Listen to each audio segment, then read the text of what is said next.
how the first chapter of our world is going to look like. In India, we've grown up the epics, especially Mahabharata and Ramayana. Another age to go, and that age is the final battle.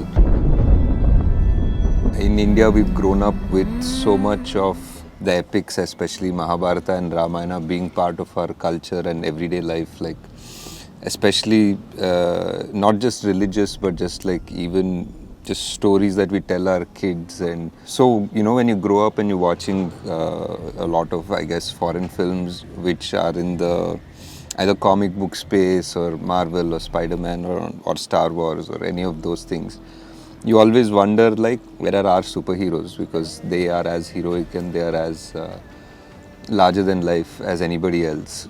I think I heard that slowly people across India were more interested, or they were starting to think about making movies like this. I heard some talk about somebody talking about Immortals and some studio trying to think about it, and I was like, okay, now it's time for us to. And the world of Kalki is something that we are saying is almost like a sequel to the last epic that we have of these characters of the previous yuga. So the previous yuga in India, in Indian culture, we have 4 yugas, right? So each yuga has a sort of a dramatic battle and a great good versus evil sort of a setup, and each time an avatar comes to restore the balance. And the last great epic that we have is the Mahabharata, where it was like a huge war with the most powerful and the most epic kings, and they fight in this dramatic battle, and they are,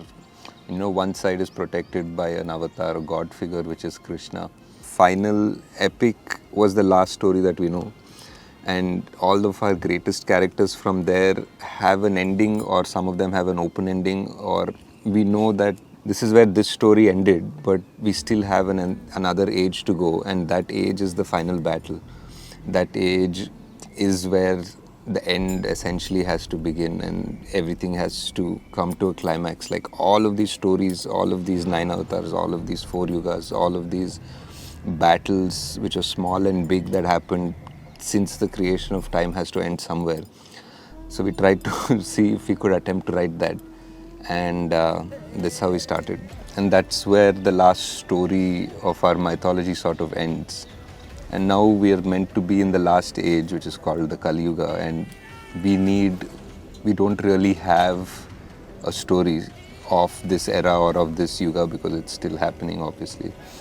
And I just thought it is a very interesting idea if we start writing a sequel to the Mahabharata, what would happen, because it ended there and Kali continues from Dwapar Yuga, and he has to come into the Kali Yuga. So now if he comes in, now our heroes have to come in as well.